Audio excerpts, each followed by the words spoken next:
Great. Okay, let's go.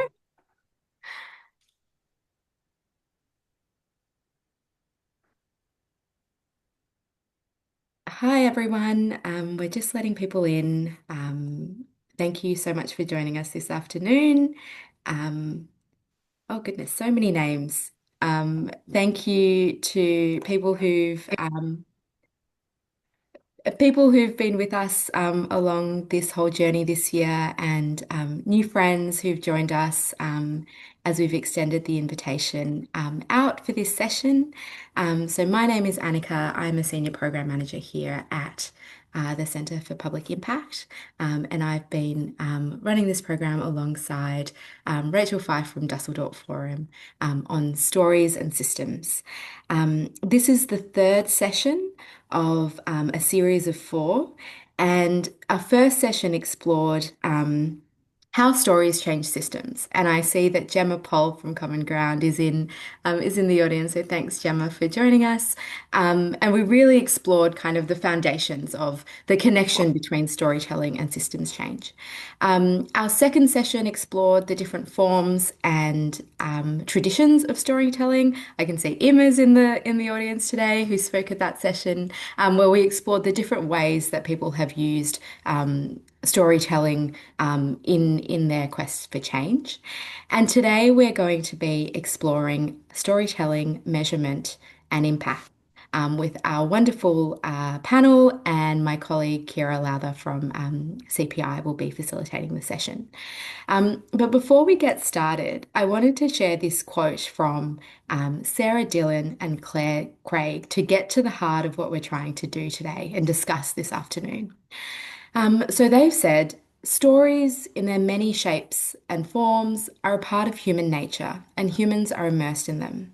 They are experienced as deeply individual and as integral to relationships between people.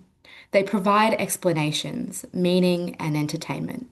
People die for them, and people dismiss them as trivial. They enlighten and obscure, they enable judgment and reasoning, and they seduce, persuade, and distort. We show that by holding on, it's possible to listen to stories for the narrative evidence they provide, the cognitive value they possess, and the important ways in which they can enrich public reasoning. So that really strikes at the heart of how we view stories at CPI and Dusseldorp Forum. And to really arrive together in the space, we're going to do a really quick little warm-up activity. You know, we know that we drop into so many Zoom calls in our day, and just to really arrive together and be in the right frame of mind to receive the discussion. So I'm going to ask you all to grab a piece of paper if you have one near you and a pen. And then I'm going to give you some quick instructions on the activity. So once you've got your piece of paper, um, I'd like you to draw a line down the left-hand side, and then draw a line down the right-hand side. And then now draw a squiggle. Oh, sorry, no, I've messed that up. Now draw a circle in between the lines. And then draw a squiggle connecting the lines to the circle. There's a little. Great. Okay.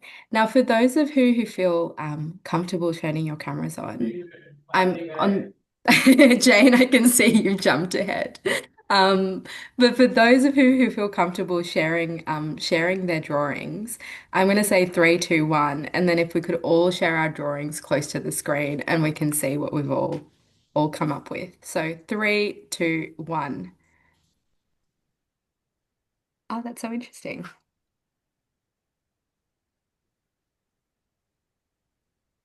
Oh, wow. Great, great drawings, everyone. Thank you. I can see that's so interesting. Um, Kira, do you want to jump in? For sure. Yeah. Okay. Arthur couldn't find paper. Um, the point we wanted to make with this is that this is the same instructions or the same story and the same materials roughly, but we get very different results. There's many different levels of evaluation and interpretation and evaluation from whether it's the stories or any kind of evidence, really. Who's sharing it, who's hearing it, and who's using it at the end. And that's really the point that we're trying to make here. I want to start this panel by thanking you all for being here. This is incredible to see so many people engaged in this work. I'm calling in from unceded Wurundjeri country, and I acknowledge elders past, present, and emerging, and that sovereignty was never ceded.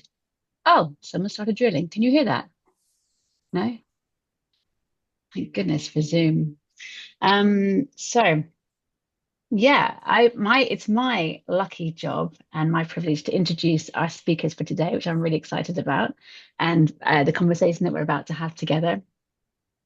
Our speakers are Sky Tragic. Sky, yeah, you there? Can you wave so people can see you?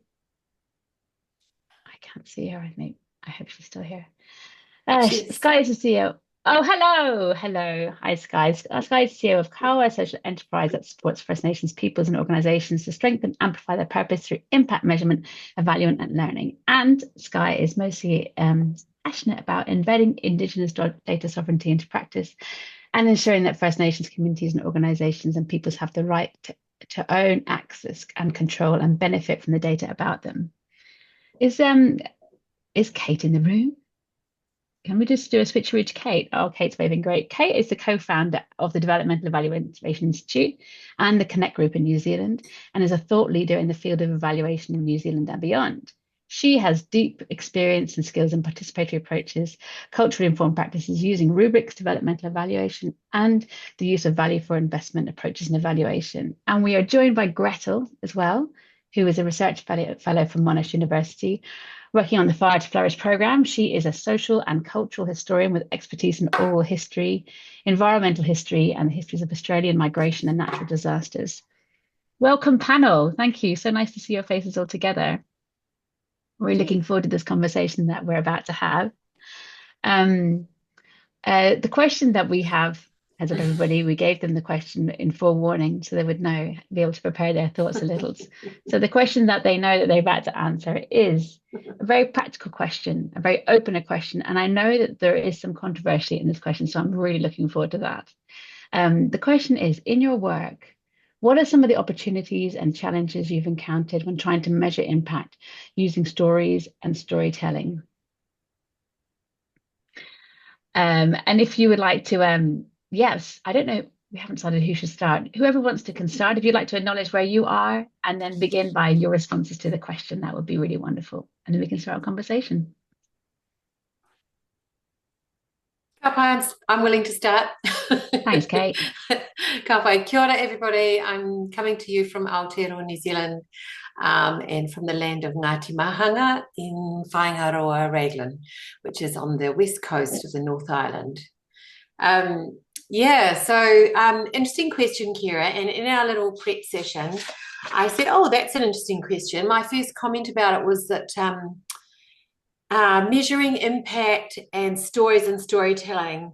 I'm sure that there are lots of challenges and opportunities that have come up as I just unpack even the question, and they'll become evident as I kind of talk about that. So I guess I first wanted to start with this idea of measuring impact and what our assumptions might be when we talk about measuring impact. A few of the kind of assumptions that I've come across in the past have been things that we begin with programs and initiatives at the center of our thinking when we think about impact, and we develop this kind of if-then logic that goes from inputs to activities to outcomes, etc. And that kind of guides our planning and stuff. And even though many of us have seen this lead to what I would call unrealistic expectations of programs quite often, sometimes money wasted because we measure stuff we shouldn't measure, and which causes a lot of frustration and also a loss of kind of what I would say confidence and cynicism by funders and evaluation as well. I've also seen confidence, or what I would call overconfidence, in the directionality of the logic that we plan out. we hold on to those theories of change like they're real, and the influence of programming on people's lives. I've seen certainty and certainty misplaced about the stability of systems and how things will evolve, because we've got this linear logic when we think about impact. And to see, I've also seen one of the other assumptions is that impact measurement, I guess, will be an accountability tool and a legitimacy tool, especially when it comes to funders, even though there's a largely unspoken power relationship that comes with money and funding and that kind of stuff.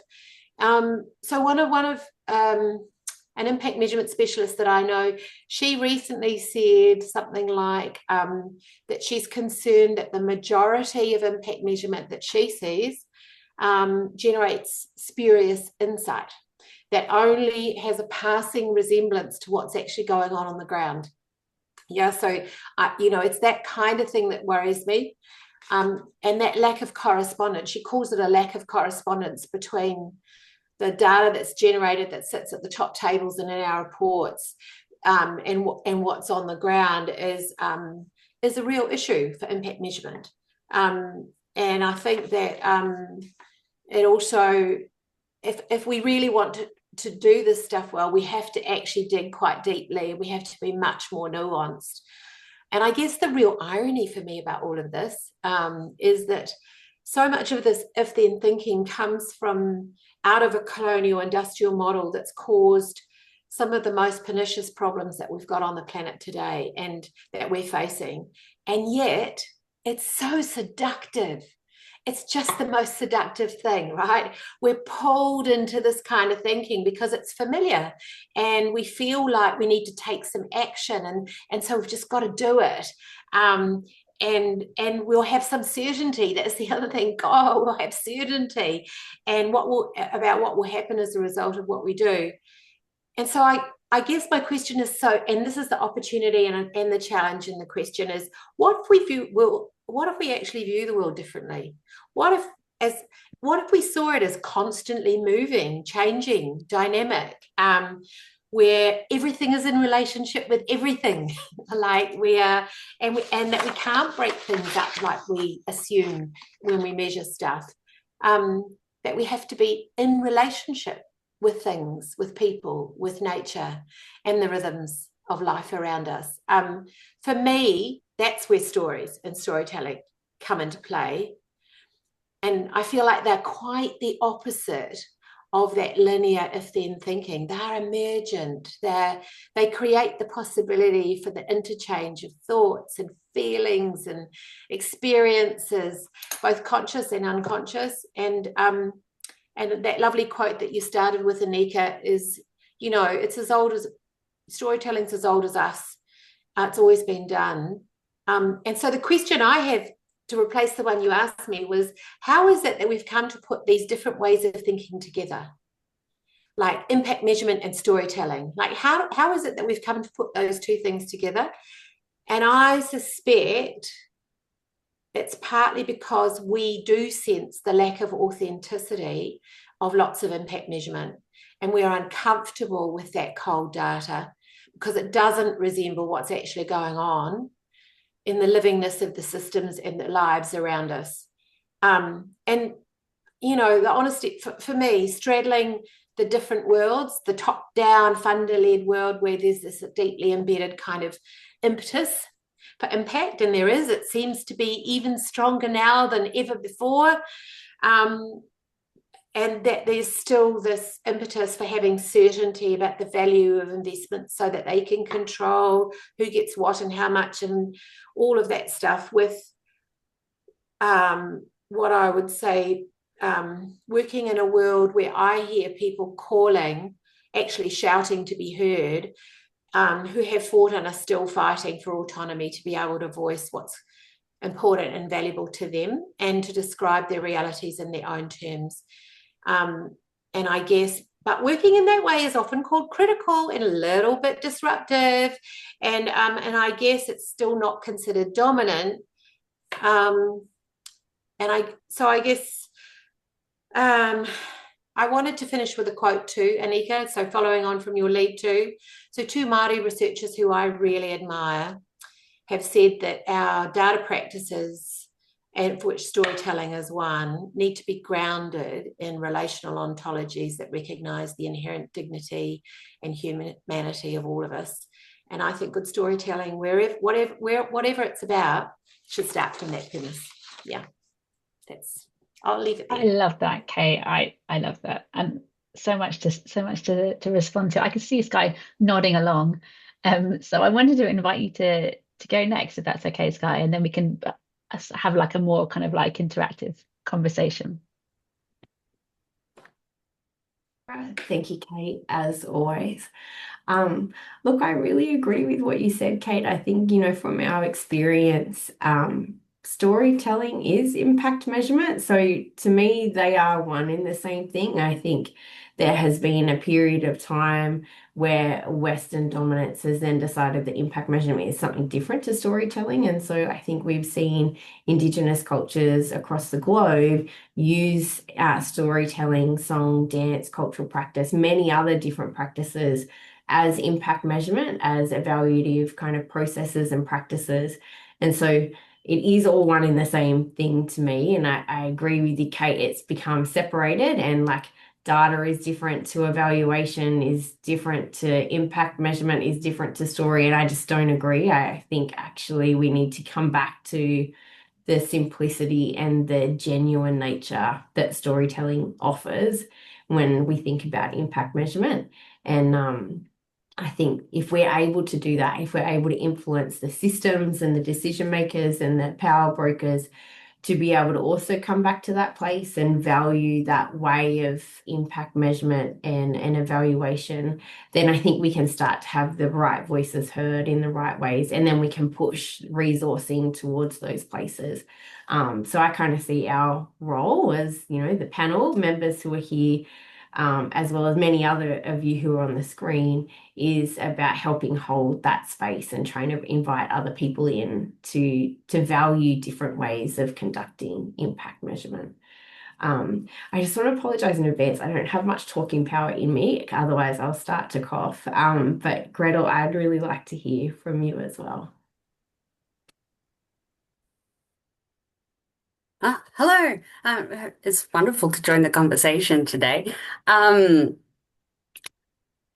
I suppose just a little bit about me too before I jump in. I'm speaking probably from the situation of working with Fire to Flourish. So I'm a research fellow with Fire to Flourish at the moment. We're based in Australia because I know we've got international group here. And we were funded in response to the 2019-2020 bushfires. So we're working in that post-bushfire context. And so I'm employed as one of the research fellows to kind of capture what change we're seeing through the work that we're doing. And we're trying to be participatory and community-led wherever we can. So we're wanting to see, is doing the work differently, involving community as much as possible. What are the kind of changes that we're seeing? But my background is actually as an oral historian. And so I think I said when we first chatted last week, when I first see words like measure impact using stories, I just feel like it feels a bit gross. It's not my natural inclination, I guess. I came to, oral history because it's interested in understanding people's experiences of how individuals have experienced those large historical shifts or changes or, systems, as I learn in this new vocabulary. And so measuring impact doesn't sit well sometimes with me. But it's been a bit of a journey, I suppose, for myself to understand how does my training sit within, what can I learn from the social sciences and their approach to capturing change or monitoring evaluation and all that sort of thing. So maybe I'll share an example. Is that a good idea, Kira? One of the things we were looking at doing is communities have been leading their own projects, basically, with an eye to strengthening their resilience to disasters and community resilience. And we were trying to think, what's the best way to see if this is working and capture the change that's happening. And so, on the one hand, we've got the typical acquittal forms and things like this. But the opportunity came about to interview some people about their projects, which of course was really exciting. And so, when we first created the interview guide, it was very like, what are the things we want to know? But I felt that through doing the interviews, I started to feel more comfortable to lean on my own training as an oral historian and a different approach to it. And I just add a few extra questions or allow it to meander a little bit. And I think probably become less like a tick box of how many participants, how many this, and more, well, what was your experience of running that project? And I felt that through asking just a few different questions or giving people a little bit more space to talk about like what motivated them to do the project and what did they feel was the change that happened because of it. It just felt like it came alive in a whole new way. Like there was one person who, on the one hand, the project was to run a music festival for the community, which is lovely, all about that. But there's a sense that from the distance, with all the paperwork and acquittal forms, it's like, what does that have to do with strengthening disaster resilience? Um, but in talking to her, I felt like it became very obvious what that had to do with disaster resilience because they were quite clever in how they thought about what they needed to do that well. So they got a commercial dishwasher, and other things. They had supports to run a music festival the first time. And it went well, and they thought, let's do it again. So they did it again, but this time without that sort of extra help and wraparound, and it went well. I think they even did it a third time. And this time they targeted different people in the community, thinking, who haven't we seen since the fire that we might want to bring together? So they did it a third time. And so when I asked her, what was the impact of it, or what did they see through the change, it became apparent that in many ways it wasn't about how many participants turned up or how many people helped to run the event. They got the chance to practice the skills of hosting an event with that many people, of knowing where the dishwasher was, how the heck it even worked, how to feed people. And so, on the one hand, while we hope there's never a bushfire or that people get stuck in that space, but if they did, there are people in community that have those skills and capabilities now to feed 200 people if they're there and that sort of thing. And so it just sort of, I felt, came alive to me that in a way that it wouldn't have if it was just an acquittal form. But through talking to her, it just made sense. And I could see the value of it to the community and to her. And there's all kind of intangibles that might not have been captured in another way that we had to measure the impact. Um, yeah, just kind of encouraging. Hmm. And there's kind of the things that were unexpected that if you were just following your script that you had before, you would never have discovered that maybe were No, important to yeah. be. Yeah. Yeah, exactly. And I think that's probably an interesting thing too, Kira, is that it was about learning what was important to her as well, not just what we expected would be important for us to know, but what did they actually see as valuable and important. Yeah. I love, Really. Gretel, how you had said that if you had followed the script, I think, sorry, you've highlighted a really important point that there is a difference, in my opinion, anyhow, between storytelling and interviewing. Because I Yes. think, yeah, interviewing is so like, it's you, that's me, that's you, that's me. And I'm giving you Yeah. small pockets of carefully crafted information. To me, storytelling is like, yeah, where you open that space and you create that warmth and safety to just share. Mm, And storytelling might happen orally. It might be through art, it might be through song, it might be through some other type of expression as well. And so I love that you created that space because I think that is when storytelling really comes to life, is where we're not prescriptive in any means. We're not guiding someone down a narrow path. We allow someone to express themselves in whatever way feels best for them. And we're open to that and we're listening and carefully being a part of their story that they're sharing. I think that's a really cool story. mm. Yeah, super lovely illustration. Kate, have you got any thoughts on that?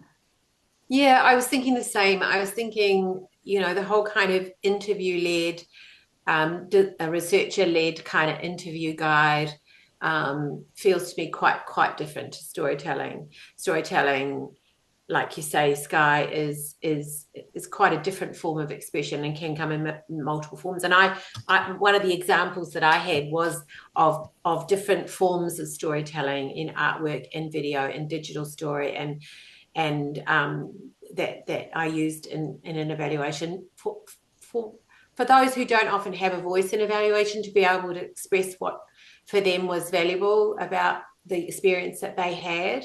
And I guess the thing for me about storytelling that's quite different to interviewing is we do it naturally as humans, and it's quite emergent.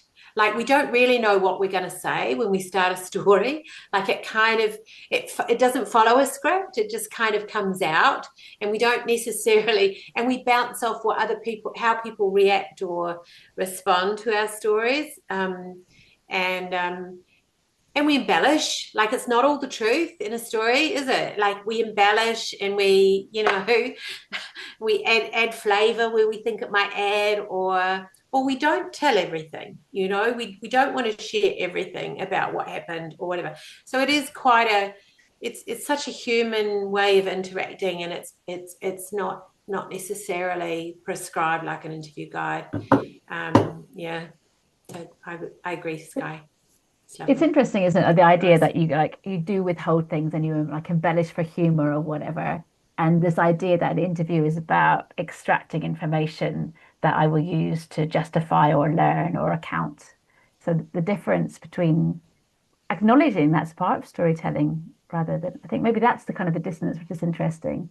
And this idea of who steers it as well. Like, is it steered by the storyteller or the story holder, or the wishes of the researcher? Mm, so true. Because sometimes you start, or I feel if I approach with an interview thing, and it's like, oh no, we've gone this way. Oh, help, what do I do? But if I go, I'm not really in charge anyway, and this direction's probably more interesting than the one I dreamed up. You, from a like interview research perspective, I often find you end up covering it all anyway. But it was a more interesting journey. You heard more stories along the way. It makes more sense too, because you've got the context, because you let the person go over here and around the tree and round back this way before we got to why is this like it comes alive, I think. Yeah, Maybe it becomes less extractive because it's a more organic I conversation. think so. Yeah, What does yeah. that mean for like somebody's put most significant change as an example in the chat? I'd be super interested in. Lots of people have reacted to it as well, so people are obviously really interested in it. Like in terms of like how that works and the balance of who's in control and who gets to shape the conversation. I'd love to hear your thoughts on that. Yeah, I mean, I think most significant changes is one of, it was kind of breakthrough when it Mm. came about. It was a breakthrough methodology in evaluation in particular. It was a way of giving voice to what was valuable, what was significant to people. It focuses in on something that's significant to them, as opposed to just a general storytelling about yesterday or going up to the shop and meeting so and so. It has a focus as a story, and I guess also that mechanism of choosing stories because of their value and feeding that up and then back down through an organization. It has that kind of, it's an intervention in itself as well. It's not just a storytelling technique. It's got an intervention. So I really think that it did change what lots of people do, and lots of people have adapted it and used parts of it and not all of it. And like it's one of those methodologies that really was breakthrough for evaluation around storytelling. But there are others as well. There are other storytelling, and I would love to hand to Sky to share what she's been doing with storytelling, because I know she's been working hard on methodologies that fit different contexts. It's probably a good opportunity, actually. Like we learn a lot from Jess and from Most Significant Change. And obviously, like very privileged to have that relationship. But we adapted like the experience of most significant change um, to what we call impact yarns. And so really that was like, are there impact yarns that already exist? So there might be stories of impact that have naturally surfaced up through program delivery or throughout community that already exists. So rather than going and gathering new evidence, we start to really look at what's already there. And I think most of us are attuned to the fact that communities are really clever and already very keen for accountability and very keen to continue to adapt and evolve. And so often there is evidence that's already there. But if we look at it through a Western lens, or more of a Western lens, and we might miss that. So storytelling, I think, and most significant change, impact yarns, and other variations of, I think, offer, hey, what is already there that we can, that the stories that people have already told and the things that have already happened before that give us lots of insight. So we would think about that as like old knowledge, but we think about impact yarns as also offering an opportunity for surfacing new knowledge and information. But the key difference, I guess, that we kind of went into with impact yarns was that it could happen in any way. So again, we'd seen people cook meals as their storytelling of impact, which is really neat. But then there's also, we had videos, animations, photographs, things like that. So we would say, hey, here's like the five, who are you? Where are you from? What's the kind of changes that have happened since you've been a part of the program or in this community? What's the most impactful, kind of yarn that you want to share with us? Why is that the case? But we could allow someone to zoom out from that and go, I get a sense of what you're asking me, but I want to respond to that. I want to share my story in a different way. So we really allow for it doesn't have to be the same over and over. It could be whatever and however anyone wants to respond to those questions. So just kind of like allowing a lot of difference and depth. And Kate, I see that you've put another example up here as well. So I think there's some really neat examples everywhere. And I think like a lot of communities are already doing their version of, this type of methodology. And so, yeah, I think we can lean into that a fair bit. I often think about like the best evaluation or impact measurement is often the car ride home from the thing that happened. So it's like everything happens in the car ride, or it's the smoke break at lunchtime. That is where the impact measurement happens through storytelling. It might not be the healthiest, but I'm saying it is absolutely the key moments of impact measurement through storytelling. Oh, yeah, that's so true. Like I've been in places where we've been having the big meeting, we've been facilitating all the data gathering and all that kind of stuff, and then we break and go to lunch. And it's over lunch that then people go, look, what I wanted to say, but I didn't really want to say, and there was blah, blah, blah, blah, blah. And away it goes. And you're like, I haven't got my tape recorder, but I'm just going to have to remember this and leave and go and write it down afterwards and reflect on it. But I guess one of the most powerful examples I've seen was with young people, was allowing them to tell stories in their way. We were doing a long developmental evaluation, and all of the projects, there were lots of projects, and all of them were, this was a Māori and Pacific educational initiative, and all of the initiatives were for young people at different stages of their lives, like each project focused on different stages of the educational journey. And we had data, we had quantitative data, and we had qualitative data from interviews and workshops and all that kind of stuff, but we didn't have young people's voices. And so we used a combination of digital storytelling with photo voice, and we adapted photo voice. And these young people, they took photo voice and adapted it. Like we said, oh, this is what it is. This is the kind of thing we're after, and we thought, oh well, we'll have and we had prizes that the kids were going to choose who was going to win prizes. Well, they just that their creativity just astounded us, and they did videos themselves, and they did artwork. Oh my gosh, the most incredible artwork with stories that went with their artwork. They did 3D kind of sculptures, and we were just blown away by the range and diversity of ways in which these young people expressed what to them was valuable and important about their experience of being part of these initiatives. It's still with me, still with me there. They were able to reach emotionally into places that I know the funder, for example, one of the paintings that was done, I think they framed it and they might have it in their lobby.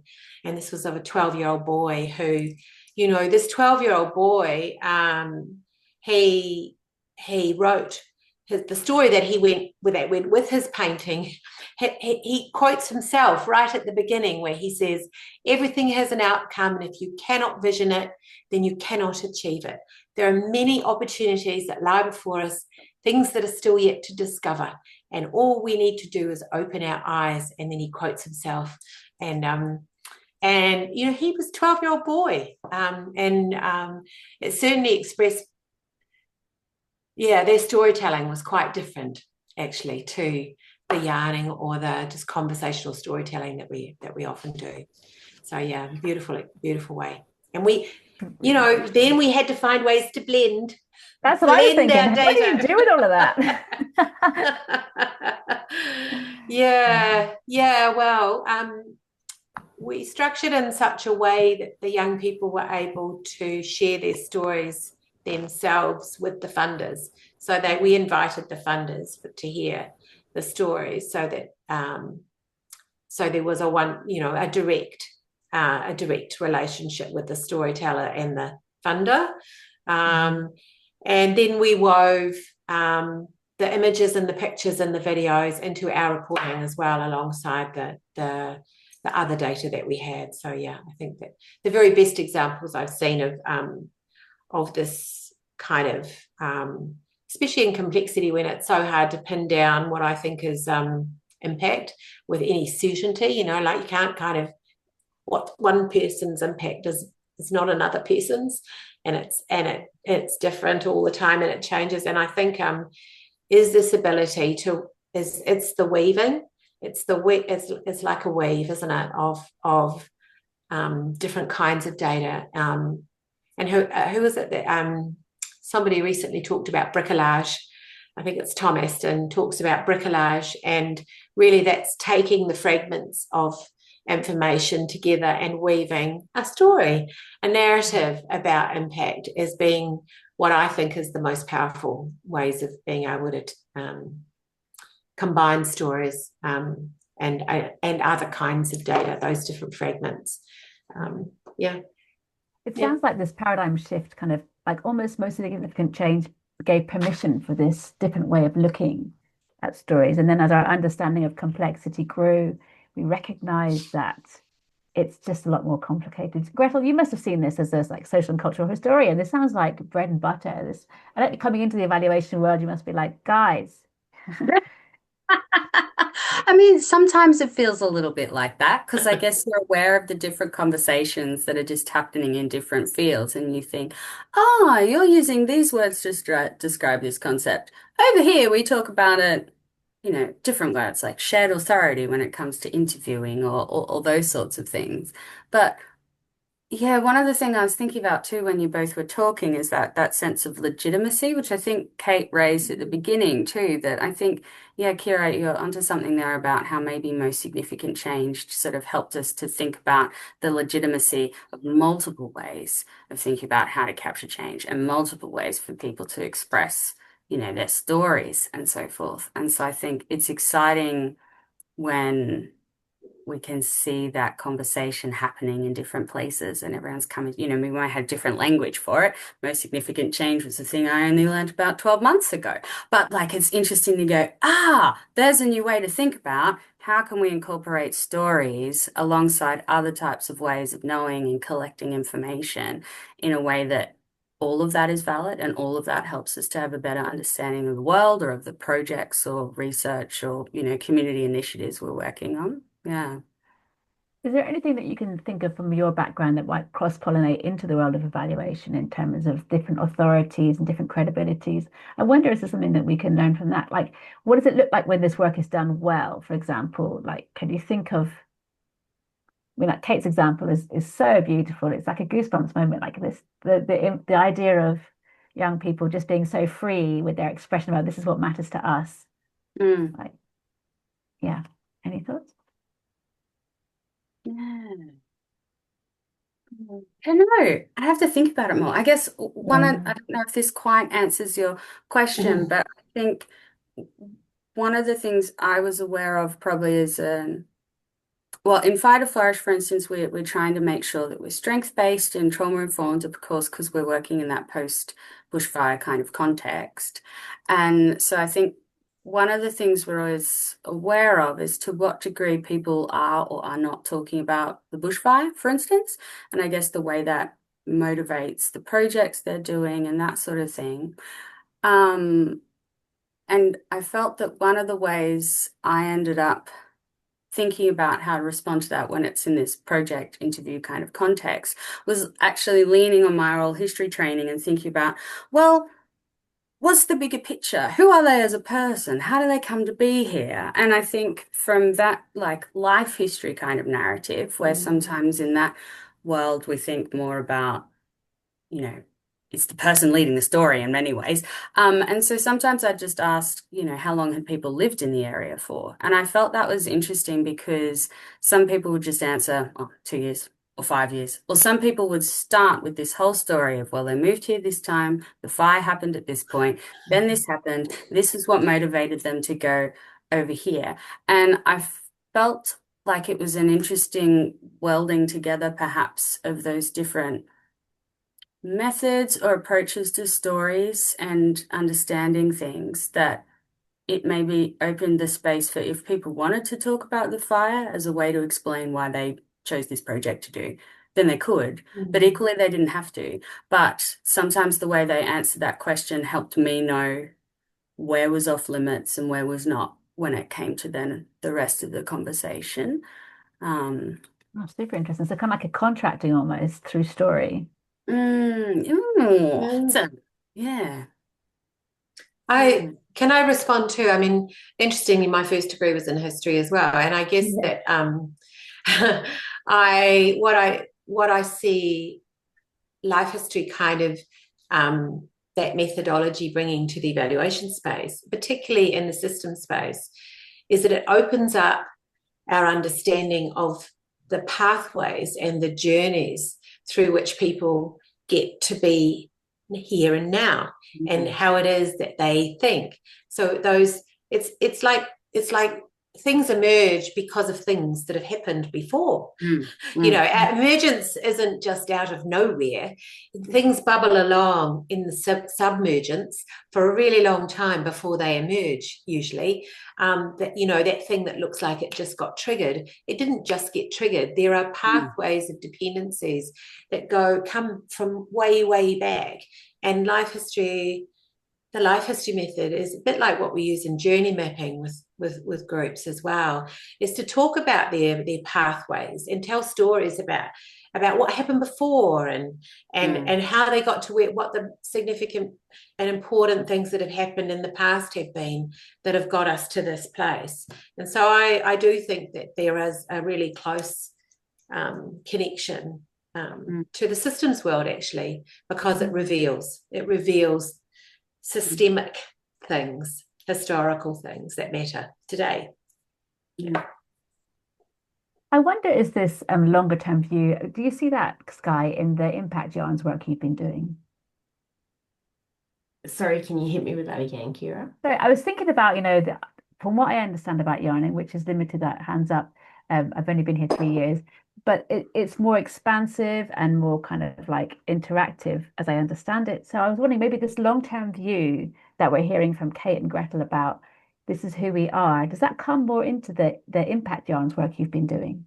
It does. Like history is always so important. It's really important to understand who are we standing alongside of, where have we come from, what does that mean, what's happened before, like, and it just sets the context for things. So I think like usually in even if you're not asking it, I think it's the approach, it's the way that you set the scene, it's the permission that you give people to be able to share themselves and the safety that you create, which means that history has to come along so that you can fully understand the impact or you can fully understand the story. And I think that's true. So when we did some work and we were doing impact yarns in a community that had been affected by fire, the history was really important because the history spoke about displacement again, emergency, chaos, being taken away in buses, not knowing what's going to happen. And that relates to historical practices for these communities and the kind of like fear that that brought forward in that time was so paramount to the story and then to the impact of like the actual work that was being done. So the healing work that was happening was so critical to understand historically what has colonization looked like, what has been the experience, how did the fire and the things that happen around the fire trigger those memories. And then so why is healing so important now? And how does the work that they're doing build the resilience? So I think, yeah, we always are helpful to hear. It's always helpful to hear about like the history. Yeah, and I think I'm not a historian. I don't know anything about that kind of space, but like listening to both Gretel and Kate in your practices, I can see how, yeah, there'd be a whole methodology there, but it feels like it's really important. And to seeing people as whole human beings as well, not just kind of like somebody who bumped up against an intervention at one point and then had a response. It's like messy, like life. Yeah, I guess the storytelling, when I think about storytelling, I don't think about interviewing. I think that point that Sky brought up right at the beginning is so true. Like how you set up storytelling is so different to how you would set up an interview. The even yeah, how you even somebody's got their needs to mute their oh, it's gone. Good. Yeah, so I guess just even how you might enter a space, how you might begin if you're thinking about storytelling versus interviewing. It's quite a different protocol. Like you use a whole different approach. It's because storytelling is it's so human. It's so full. It's who we are, and it brings forth so much that in an interview it even though it's qualitative and people would call that, that's that kind of soft data, it's not as warm as a story. It's still not as warm as a story. So yeah, that's, I would say, stories, yeah, for evaluation. Yeah. I still think I love what you said, Sky, about stories being impact measurement. But I guess it still rankles me that the two together, I still find it's like, only because I see impact measurement having this other whole life out there as it's a kind of sycophantic adoration of impact. It's like the word of it's a zeitgeist, impact zeitgeist. It feels like right now that's focused, actually, ironically, in the other world that I'm witnessing, on big data and all the data points that we are all just a load of data points these days, in terms of how our lives are being constructed in that world, versus storytelling, which feels warm and human and so it's like in relationship rather than out of relationship, like an impact defined by an external remote person can be linked to like data points and smashing goals and like crushing it, all this kind of stuff. And actually what we want is people's lives to be rich and affirmed. And we've got 4 minutes left before we're going to move to a 10-minute break, after which Eve Miller from Play, so I think has just sneaked in the back door, is going to join us on Spotlight. And we're going to invite our panelists to share a reflection with Eve to bring up to speed about all the juicy nuggets that we've been talking about for this past 45-ish minutes. And then we'll just kind of continue the conversation. Is there Annika's asked for like a little bit of a high speed 4-minute introduction to warm data. Gretel, have you heard of this idea of warm data?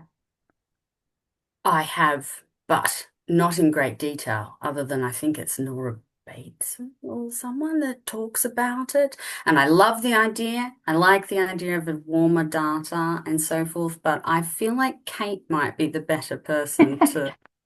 No? Oh, Myself. I just unmute myself. I'm not an expert either. It is Nora Bateson, and I've been drinking some of her Kool-Aid, and I guess that's It's tasty. I do It's like, very tasty. yeah, I do like some of the things that she talks about. I think she speaks to my heart and my puku, as opposed to my head in many ways. And I think that's what that, and by puku I mean my gut. She speaks there. And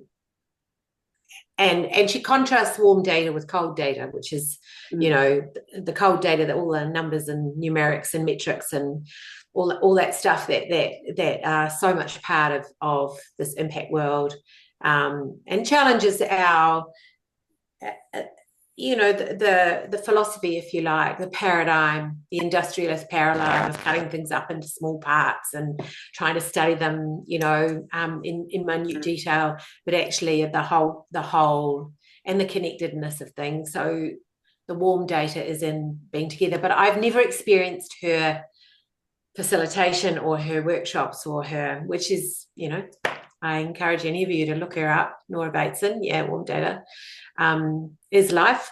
It is life. It's the livingness of things. She does write beautiful poetry and words as well. She has some beautiful books. So she grew up with an ecologist as a father who was also, about the livingness of things, and that I find that very it's just important. It's important to me in this time, in this crushingly The interconnectedness of things as well. Yeah, Which I guess absolutely. is what a story is, isn't it? It's recognizing that our enmeshment that came before us and will come after us, and that we are surrounded by. But it actually turns out to be nothing new. When I sit with my Indigenous colleagues, with my Māori colleagues, and we are, and I'm enmeshed, and lucky enough to be in a project where storytelling and pūrākau and other ways of interrelating, we've new done it for old a long knowledge. time, haven't we? It's new old knowledge, that this stuff is essential. Yeah, All the good stuff is rediscovery or the re-legitimizing it sometimes, I think, too. It's like many people have been doing it for so long, and then for some reason there was a new paradigm and but there's still so much value in those old ways of doing things and the ways we continue to do. I think that's why I used the quote I did earlier from those two Māori academics, Robin Cormack and I've forgotten her name briefly, but anyway, which was about relational ontology kind of being the place. It's quite a different paradigm if that's where you start. If that's the world that relational ontology is if we start with the relationships, that as the fundamental understanding of how life is, then you approach this stuff really differently. Yeah. I find it interesting how we said earlier that most significant change kind of like gave authority to do something different. But it's kind of like, well, no, that was already kind of happening, really. And I The believe authority to go back. yeah. And so, like, well, what is the role then? What is the role of those who are us in the space? And I think I don't want to speak on Jess's behalf, but I think Jess would also say that the role is about supporting and advocating. So it's not like legitimizing, it's actually getting in and behind and advocating for and speaking to those who will listen. Hey, I don't need to validate that. I don't like it is robust. It is really strong. It's actually probably better than what, we can offer from these other, sorry for those who follow a different path. But, I think that yeah, there's a role for all of us to speak into the system and to say this is actually a really long-term, like deeply grounded approach to impact measurement. There's a lot of knowledge here, there's a reason why this has sustained Indigenous cultures for such a long period of time across this globe. There's something to look into here. Yeah, and we've all got so much that we can learn from it.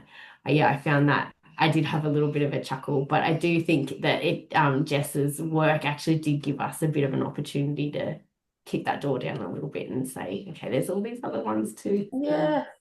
Thanks, Yeah, guys. true. Super generous. I'm aware of time. Is it okay if you guys, if we just pause? We said we'd have 10 minutes break. Annika, are you there? Have you got the clock? Yes, I am. I know that typically some people need to drop off at 1. I wonder if we, thank you so much, Jem. Um, yeah, so I wonder if we come back at 1:05, and then we have Eve to offer her juicy practitioner insights about how a lot of this works in her work at Place. So thanks so much, everyone, for your really warm engagement. And if we can come back at 1:05, we'll start again. Thanks, everyone. Thanks, everyone.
All right. I hope everyone had a chance to make a cup of tea, stretch your legs, and we'll get started again in the next minute or so.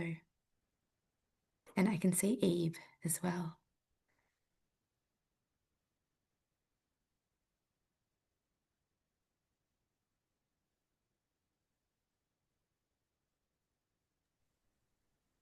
Hello, everybody. Welcome back. Welcome, Eve. Thank you. No worries. I'm going to do the bio reading bit. I was joking to Annika the other day. I feel like, do you ever watch On Being, the podcast with Krista Tippett? And she reads the bios at the beginning in such a lovely voice. And I was like, Eve is a strategic systems thinker. I should do it in Krista Tippett's accent. She emphasizes it in such a beautiful, warm way. Eve Miller is a strategic systems thinker with deep experience across government and the social sector. Eve is the director of Strengthening Place, Data at Place, probably Strengthening Place as well, a national organization that champions and supports community-led approaches to social and economic challenges. She brings experience in place-based community-led approaches and a commitment to lasting change. So because unfortunately, Eve, you weren't able to make the first bit and you missed out on such a great conversation, we thought we couldn't leave you to be feeling that serious FOMO. So we've invited Sky and Kate and Gretel to share one thing that struck them or some little nugget they learned or something that just kind of like landed differently during that conversation. And then we'll invite you to share any thoughts you have on what you've heard or any other reflections you might have. Anybody want to go first? I'm looking at your mute buttons and seeing who comes off first. It's mute chicken, isn't it? I'll do it. Oh, thanks. I don't know how to summarize it. It's good to see you, Eve. I don't know how to summarize, but I think I don't know if we learned anything new, but maybe we got a little bit excited about being a lot on the same page. But I think that one of the things that really stood out for me was the value of a full story. So the background of information, the history of people and of place, and what that actually means in the context of impact measurement. And that having that full story and progressing through story in that way helps us genuinely understand what's changing and why something would be so impactful, even if maybe to others it might not seem like the case. It's helpful if we have that whole kind of story. It makes such a difference. But yeah, that's my little piece. I think following on from that, I feel that thinking about having that whole story then in the context of impact measurement is then maybe helpful to understand what's the best approach to capturing that change then, or giving people opportunities to engage in different ways of storytelling too in order to understand the change. So I really liked Kate's examples of different youth telling stories through artwork and, other ways that, yes, we can have forms, yes, we can have surveys, and there might be opportunities for storytelling in an interview, but there's storytelling through impact yarns, storytelling through song and dance and art. And I think having that bigger context helps us to think about other methods of stories as well. I guess, and following on from that, and it's kind of maybe coming full circle, Eve, is that there is the full story, but then there's the story that gets told after the story. So it's like the story that gets told in the car that Sky talked about on the way home, or the story that's being told at lunch, or the fragment of a story that might come up before you begin the story, or the people's stories are not. I guess what I took away from our conversations is that storytelling or stories are very different to interviews. They're not the same. They are emergent. They're full of people's expression of who they are and what they value, what's important to them at the time. And they come in fragments as well as wholes. And so it's really important for us to see that the livingness of story. It's part of the livingness of our existence here. So that would be my other takeaway. I love it. Thanks, guys. Can I be a little bit naughty as a like facilitator. And I think what I thought was really juicy was this idea of legitimacy. And Sky was very generous when she pointed out that, stories have been legitimate for a very long time, long before most significant change rocked up into the evaluation field. But this idea that there's like a paradigm shift where it becomes acceptable to use things that aren't embedded in our industrialized society and our industrialist culture and the capitalist system of productivity and points and impact and smashing it to talk about change, and how like we are on the same page as this panel. It wasn't convened that way, just people working in the story, and look at that, we are aligned. But I think it's a process of kind of like creating that legitimacy for people who are on boards or who are not as immersed in this world, and people who are demanding accountability from people through evaluation who are not as comfortable looking at story. That struck me as a point that, yeah. Does anybody want to elaborate on any other points or extend it or say that's completely not what I Yeah, I guess something that occurred to me in the break that we didn't touch on, I thought about two other kinds of storytelling that are out there in the universe that I have used one and not the other, but it is who interprets story.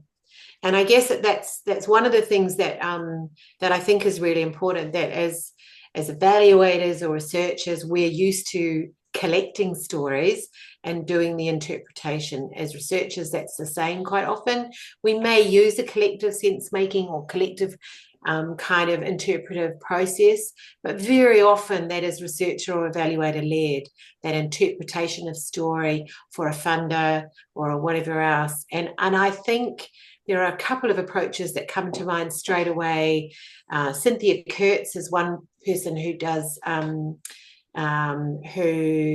was a colleague of Dave Snowden's actually many moons ago, and she has developed a product called Narra Firma, where stories are told about things and storytellers get to interpret their stories for themselves in terms of different trajectories and things. And Dave Snowden's SenseMaker uses a similar philosophical grounding, and that SenseMaker is very much about storytellers interpreting their own stories in terms of where they fit in a particular map. And I do think that that's something for us to really grapple with, because yeah. I might add, I'm going to take the shameless opportunity to add on to that, Kate, and to share in terms of our innovation. We have developed a platform called Wathaga, and same approach really is about how do we support people to be able to express themselves in whatever way makes sense to them, and to be able to make sense of their own story and then bring diverse stories together for collective sense making as community, as program, and to be able to hold and store and analyze and then share that data based on data governance principles and Indigenous data sovereignty principles and good proper UML approach. So I think I think the sharing of different platforms and systems is really helpful, because that way then we get to pick and choose and make decisions as individual people and as programs about what, and as communities, what makes really good sense for us, in place. And every place will be different and every community will be really different. And so good options is always really helpful. Sorry, Eve, that's a lot. We've dumped a lot there with yeah, no pressure, Eve. And also thanks to Thea's just dropped in I think what you're talking about, Sky, into the chat. So if people are interested to hear more, there's a place to go. Eve, what are your thoughts? Other than obviously FOMO. Clearly FOMO and so many thoughts. So I might try and, corral them into something vaguely useful. I think I have a very pragmatic approach in some senses that I think, which goes to the full story piece, that I think also it's about the sort of full gamut of data and information, or the broadest sort of definition of data that includes stories, it includes the individual experiences, it includes sort of, from the cold data.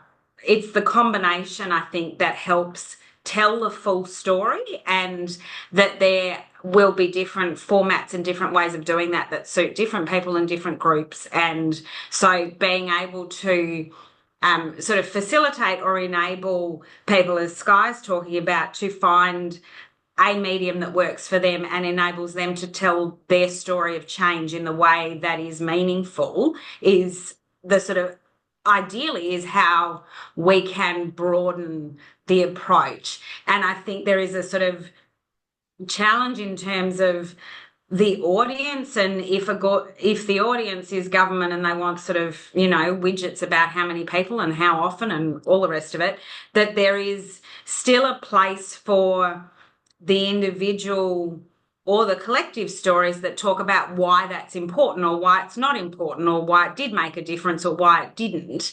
And so in my mind, it is the sort of holistic perspective that will give the best picture of impact.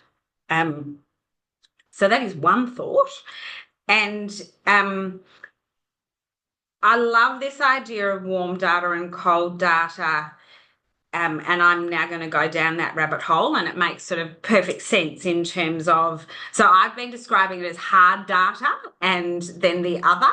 And I think that the idea that we could only, like this sort of idea that you would try and think about people particularly as one-dimensional, when everybody knows, no matter who you are, that people are far more than one dimension, and experiences of groups of people are multidimensional.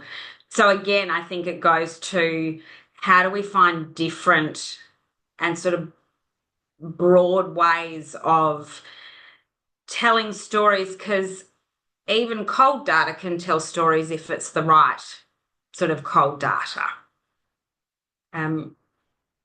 Yeah, so they're my two sort of thoughts off the top of my head. Otherwise, I might go off on a whole other rant. So unless there's another sort of prompt about something specific.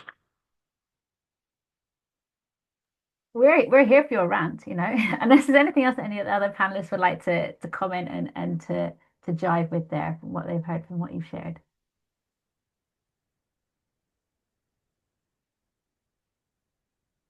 I guess one thing I was thinking was when you're talking about the whole, like bringing them both together, often there's the assumption that when you bring these different kinds of data together, they will agree and they will reinforce each other. When actually, in reality, often they don't. They don't play so nicely. Could you? Oh, I think Kate's ready to speak to that. Or Eva, do you want to speak to that as well? And like anybody who has a thought on that.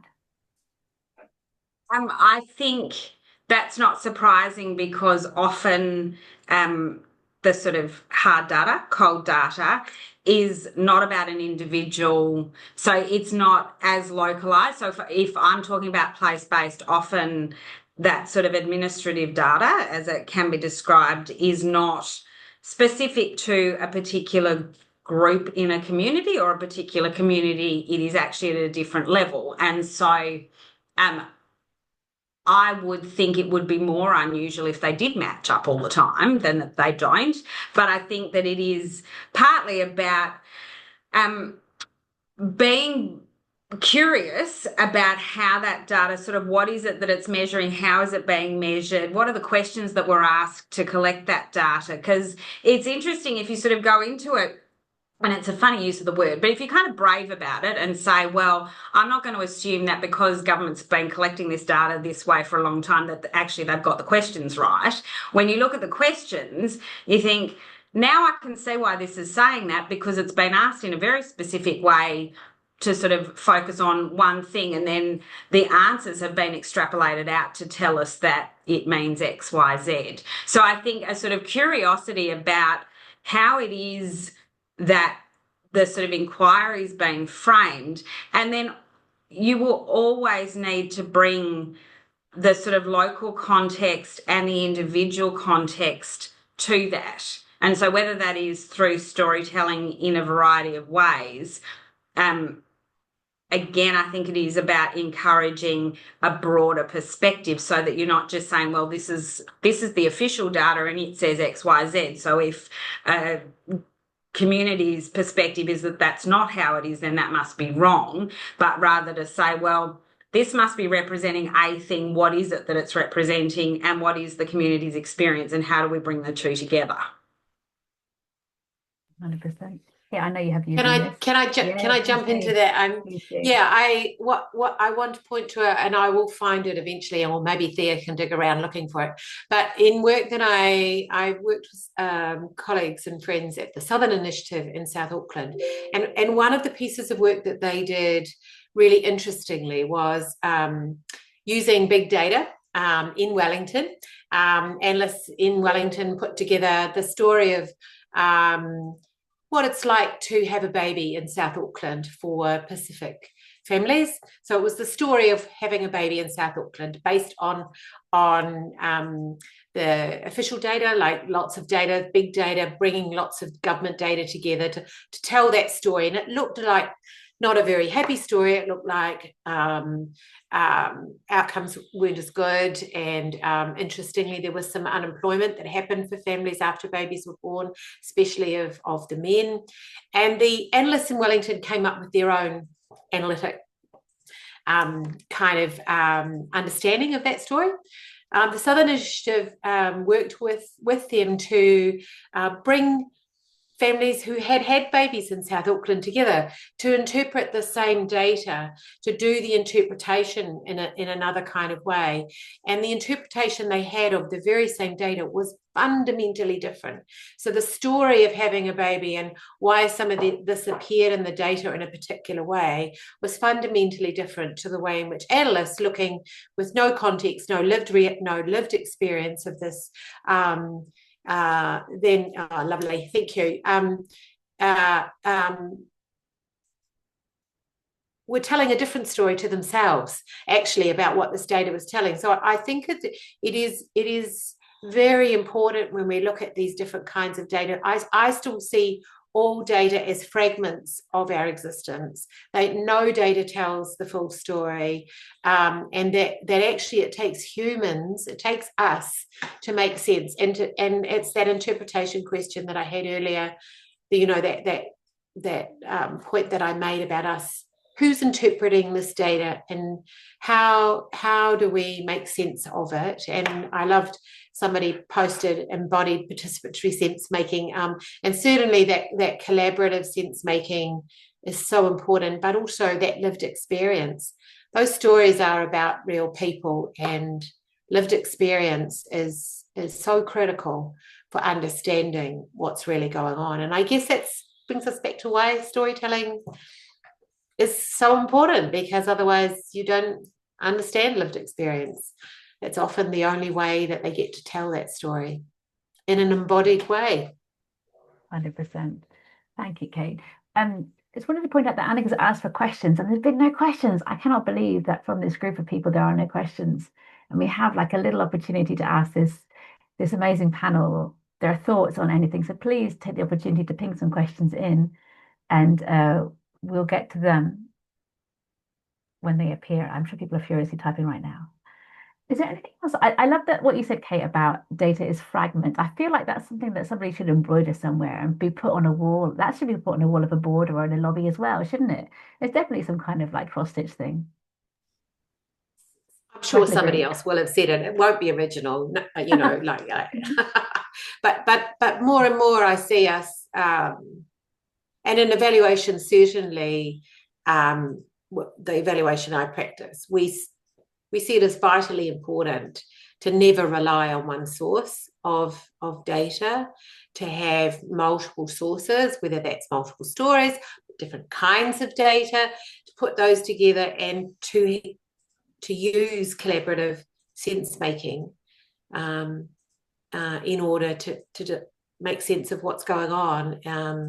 So I think that's because data doesn't speak for itself. I mean, that's the other thing. We often hear that, oh, the data speaks for itself. It doesn't. Data does not speak for itself. We have to interpret it. All data. Yeah. All data. Yeah. Yeah. Well, our time is coming to a close. Is there anything that anybody on the panel would like to, or in the chat would like to share? Any Any kind of like final thoughts or reflections on this experience?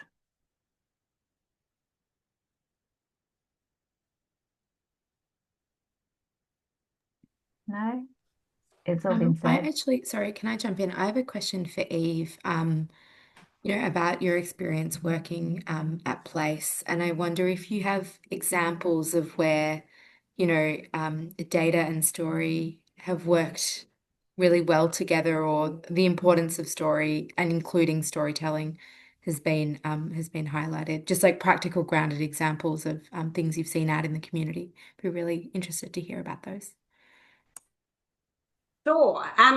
Probably two different examples. One, an organization that's been around for quite a long time does amazing work with sort of really kids with really complex challenges going on. Um, and their approach to impact measurement in some senses, and I don't know that it was a deliberate approach or a sort of intentional approach, has been around storytelling. So for 15 of their 20 years, that is really what they have done. And so collecting the data, they sort of did the bare minimum in terms of numbers and all the rest of it, but are so clear that their stories show why what they do works and are able to describe very clearly the approach that they take, and then to have young people telling their own stories. And it's been incredibly powerful and has helped them sustain and grow. But also working with them to help them start building the how do you do some of the numbers and the bits and pieces that all sorts of people want to know was much easier because they were so clear on their stories, and they were so, but like having told their stories for so long, they were able to distill down what it was that they did that made such a difference, that when we went to building measures and sort of outcomes to collect data against, it was comparatively simple because we knew exactly what it was that we were looking to demonstrate. So that's one example where it sort of happened in the reverse to the way it often does happen, but really successfully. And in others, listening to people sort of collect data, know that it doesn't demonstrate exactly what they want it to show, and so augmenting it with the stories or being able to explain.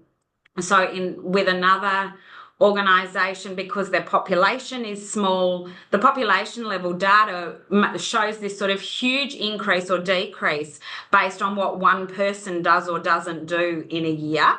And so having the local context and being able to tell the story about what that actually means, so that it doesn't look like suddenly there's been this huge drop off in, kindergarten attendance.